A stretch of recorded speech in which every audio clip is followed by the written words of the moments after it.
네, 안녕하십니까. 여행작가 남기승입니다. 오늘 페루에 대해서 여러분들께 좀 말씀을 올려드리도록 하겠습니다.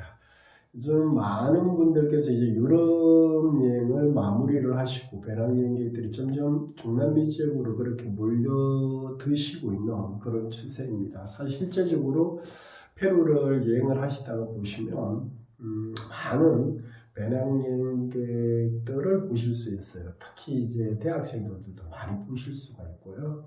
그리고 어떨 때 저 같은 경우에는 뭐 이카행 버스를 리마에서 탈 때 페루 고속버스 터미널에서요. 뭐 한국 분들 30명 가까이가 그 배낭여행 단체 여행을 오시는 분들 팀들도 봤었습니다. 그만큼 많이 편안하게 중남미 여행을 다니시고 페루로 그렇게 찾으십니다. 근데 실제적으로 이제 대부분 궁금해하시는 게 뭐야, 페루라는 나라, 그 중남미 그러면 가장 좀 나쁜 선입관들 중에 하나가 뭐냐면 위험하다는 거죠.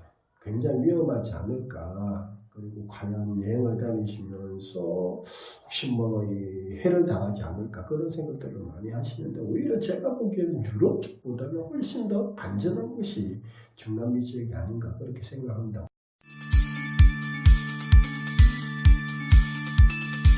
물론 위험하겠지만 이 안전성을 유럽하고 중남미 지역하고 이렇게 비교를 한다고 생각을 하시면, 제가 보기에는 유럽보다는 오히려 중남미 지역이 훨씬 더 안전하지 않나 그런 생각을 합니다. 그 중에서도 특히 이 페루 지역은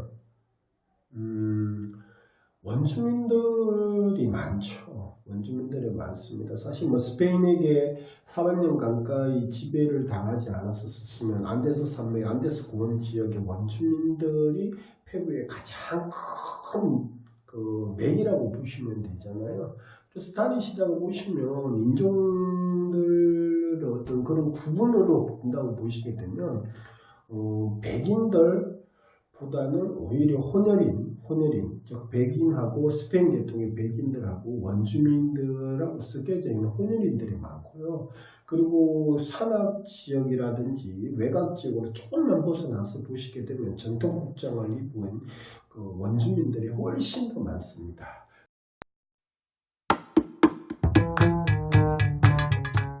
그리고 이제 그 대부분 그 페루 그러기는 이제 덥다는 그런 어떤 생각들도 많지만, 사실 실질적으로 태평양 연안의 해안지대만 좀 고온 다습하고요.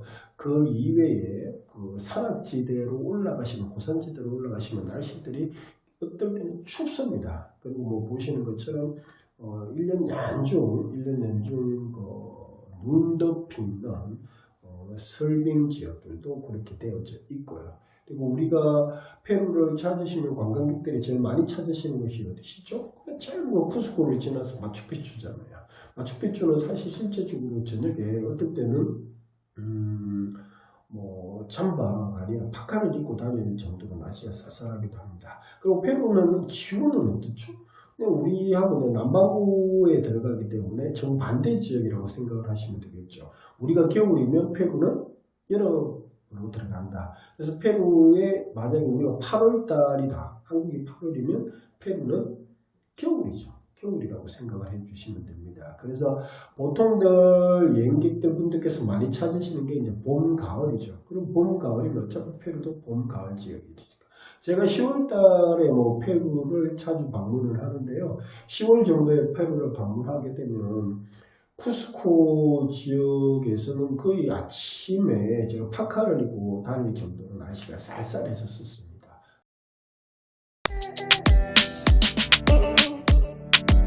그러니까 우리의 봄, 가을 기온에도 3,000m가 넘는 쿠스코 지역이나 고산지대 쪽으로 올라가시게 되면 당연히 날씨가 쌀쌀하겠죠. 이제 대부분 좀 여쭈시는 게 물가예요. 물가는 사실 저는 싸다고 그렇게 생각은 안 해봤습니다. 우리 어떤 경제력의 한국하고 비교를 해보시게 되면 그렇게 싼 거는 아니죠. 물론 길거리 음식들을 드시다가 보시면 한국보다 뭐 좀 저렴하게도 드실 수가 있죠. 그렇지만은 그렇게 물가가 싸다, 그런 생각들은 절대 못 해봤습니다. 자, 그러면 멕시코 그러면 주식이 뭐 따코다 이렇게 되어 있는데 페루는 딱히 주식이라는 어떤 그런 개념들이 별로 없어요. 물론 뭐 세비체, 바다의 해산물을 조합을 해서 우리의 뭐 마쾌 정도 그런 개념으로 보시면 되는데 세비체라는 음식이 페루에서 굉장히 유명하기도 하죠. 유명하기도 하지만은 실제적으로 뭐 딱히 페루 음식이 뭐 정해져 있고 그런 건 아니다. 그렇게 생각을 하시면 되겠죠. 그리고 페루를 들어가시는 방법에 대해서 좀 마련을 해주시는데 이왕 페루를 가실 것 같으시면 좀 시간적인 여유가 있다 하시면은 멕시코도 한번 구경을 다 하시고요. 아니시면 쿠바라는 나라를 구경을 다 하시고 페루로 넘어가시면 어떨까?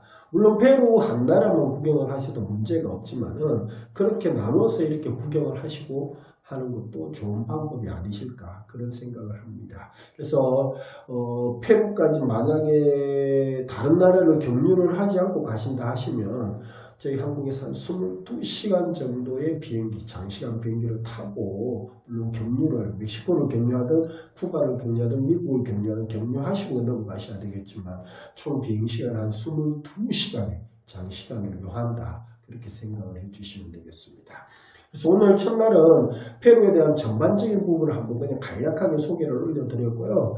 2편부터 제 책 난생 처음 페루라는 책을 기초로 해서 여러분들께 이제 기본 정보부터 시작을 해서 교통 정보들 그리고 페루 리마에부터 시작을 해서 마추픽추를 지나고 나서 띠띠까까 호수까지 이렇게 페루의 전반적인 관광객들이 찾는 그런 관광거리들을 여러분들께 이 책을 기초로 해서 그러니까 좀 설명을 올려드리도록 하겠습니다. 그래서 오늘 첫 번째 치안은 그렇게 우리가 생각하시는 것보다 위험한 지역은 아니라는 거 그렇게 말씀을 올려드리고 기후지대는 곤다스판 지역부터 시작해서 고산 지역까지 여러 대의 기후지역이 있다는 것도 말씀을 올려드리고 그리고 우리 한국과 비교를 했을 때 여기는 남반구에 들어가기 때문에 한국이 여름이면 페루는 겨울로 들어간다. 그렇게 생각을 하시면 되고요. 많은 관광객들이 찾는 계절이 보통 뭐 봄, 가을. 그래서 그 시기 때 여행을 많이 찾지만 관광을 하시기 위해서는 고산지대로 날씨가 춥기 때문에 파카 정도까지 꼭 지참을 하고 그렇게 가셔야 된다는 거. 그리고 이제 페루를 가시게 되면 고산병이 또 많잖아요. 그래서 그런 내용들까지 이 책을 기초로 해서 여러 페루를 여행하기 위해서 준비하시는 예비 여행자들을 위해서 제가 상세히 그렇게 올려드리도록 하겠습니다. 오늘은 1편에서 페루의 전반적인 기본적인 그런 사항들을 여러분들께 그렇게 알려드렸습니다. 2편에서 뵙도록 하겠습니다. 감사합니다.